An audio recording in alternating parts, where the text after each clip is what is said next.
Disclaimer, this video is for informational and entertainment purposes only and should not be treated as professional advice. The opinions and views expressed in the video belong solely to the individuals appearing in it. नमस्कार। कहते हैं ना, घर सबसे महफूज जगह होती है, पर क्या हो जब सबसे बड़ा दुश्मन घर की दीवारों के अंदर ही पल रहा हो। आज हम बात करेंगे दिल्ली के नेब सराय के एक ऐसे ही खौफनाक मामले की, एक ऐसी कहानी जहां एक बेटे के विश्वासघात ने एक पूरे परिवार को खत्म कर दिया।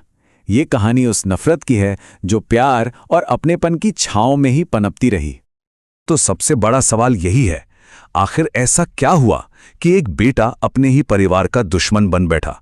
वो कौन सी वजहें थी? आखिर क्या मजबूरी थी जिसने उसे अपने ही माँ बाप और अपनी बहन का कातिल बना दिया?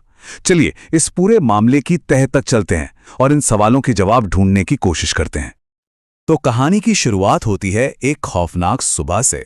एक ऐसी सुबह जो अपने साथ 3 मौतें लेकर आई और एक हंसते खेलते परिवार को हमेशा के लिए मिटा गई। बात है 4 दिसंबर 2024 की। जगह थी दिल्ली का नेव सराय इलाका। देखिए, कैलेंडर पर तो ये बस एक और आम दिन था, लेकिन एक परिवार के लिए ये दिन उनकी जिंदगी का आखिरी दिन बन गया। उस सुबह जब पुलिस उस घर के अंदर दाखिल हुई तो जो मंजर उन्होंने देखा वो दहला देने वाला था। वहां 1 नहीं, 2 नहीं, बल्कि 3 लाशें पड़ी थीं। ये कोई मामूली जुर्म नहीं था, ये एक पूरे परिवार का सामूहिक कत्ल था। मरने वालों की पहचान हुई। 55 साल के राजेश, जो एक रिटायर्ड आर्मी ऑफिसर थे, उनकी 47 साल की पत्नी और उनकी 23 साल की बेटी कविता। आप सोचिए, एक ही झटके में घर के 3 लोग हमेशा के लिए खामोश हो गए थे। और यही कहानी में एक बहुत बड़ा मोड़ आता है। पता है पुलिस को इस हत्याकांड की खबर किसने दी?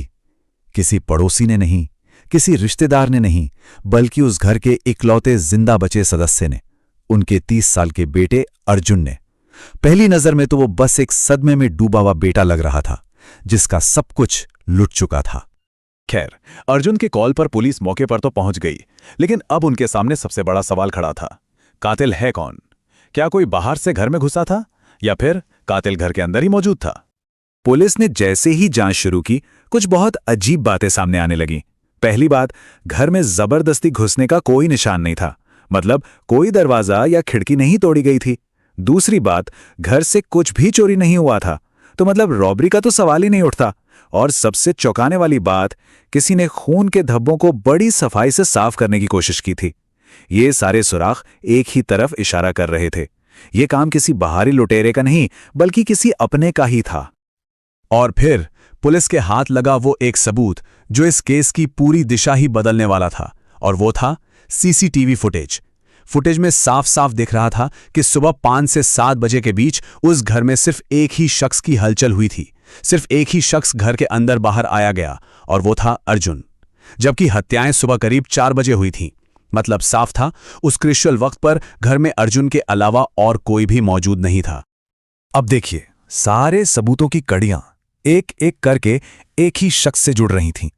तो अब पुलिस के सामने भी वही सवाल था जो शायद अब हम सबके मन में आ रहा है कि क्या बेटा ही कातिल है? जाहिर है, अब शक की सुई पूरी तरह से अर्जुन पर घूम चुकी थी। पुलिस के लिए अब बस एक ही काम बचा था, उससे सच उगलवाना। और जब अर्जुन ने अपना मुंह खोला तो जो सच सामने आया वो किसी की भी कल्पना से कहीं ज्यादा भयानक था। पुलिस की थोड़ी सी सख्ती के सामने अर्जुन का वो दुख का नकाब ज्यादा देर टिक नहीं पाया।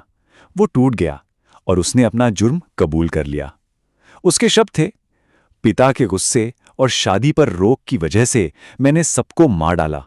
बस इतनी सी वजह और 3 जिंदगियां खत्म।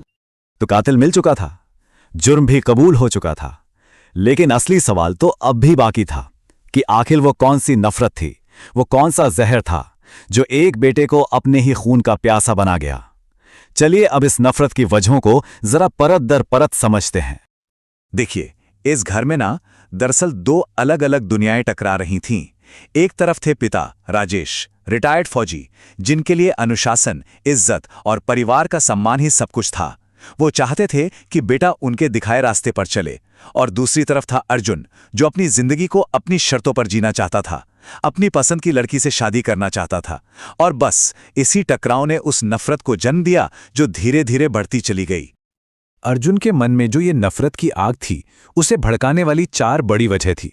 पहली, उसके प्यार पर पहरा। उसके पिता ने उसकी शादी पर रोक लगा दी क्योंकि लड़की दूसरी जाति की थी। दूसरी वजह थी सरेआम बेइज्जती। एक बार उसके पिता ने सबके सामने मोहल्ले में उसे थप्पड़ मार दिया था। तीसरी वजह, उसे हमेशा लगता था कि घर में भेदभाव होता है, कि उसके पिता उसकी बहन को उससे ज्यादा प्यार करते हैं। और चौथी और आखिरी वजह थी जायदाद का डर। उसे ये डर सताने लगा था कि कहीं पूरी प्रॉपर्टी उसकी बहन के नाम न कर दी जाए। और मामला सिर्फ बहस या असहमति तक नहीं रुका था। हद तो तब हो गई जब पिता राजेश ने अर्जुन को साफ साफ धमकी दे डाली। उन्होंने कहा कि अगर वो अपनी प्रेमिका मनीषा से दोबारा मिला तो वो उसे जान से मार देंगे। बस यही वो धमकी थी जिसने आग में घी का काम किया और अर्जुन के सब्र का बांध हमेशा के लिए टूट गया। तो अपराध हो चुका था, कातिल पकड़ा जा चुका था और कत्ल की वजह भी सामने आ चुकी थी। अब बारी थी अदालत की, कानून के फैसले की। अदालत में सारे सबूत और गवाह अर्जुन के खिलाफ थे। उसे अपने ही परिवार की बेरहमी से हत्या का दोषी पाया गया और सजा मिली उम्र कैद की। एक बेटे का विश्वासघात उसे जिंदगी भर के लिए सलाखों के पीछे भेज चुका था। तो अर्जुन को सजा मिल गई, केस बंद हो गया। लेकिन ये कहानी अपने पीछे एक बहुत बड़ा और जरूरी सवाल छोड़ जाती है। क्या परिवारों के अंदर बंद दरवाजों के पीछे जो तनाव सुलग रहा होता है वो हमेशा बाहर से दिखाई देता है, या फिर हम सब अक्सर उन छोटी छोटी चेतावनियों को, उन इशारों को नजरअंदाज कर देते हैं जो आगे चलकर किसी बहुत बड़ी, बहुत भयानक त्रासदी की वजह बन जाती हैं? इस बारे में एक बार सोचिएगा जरूर। नमस्कार।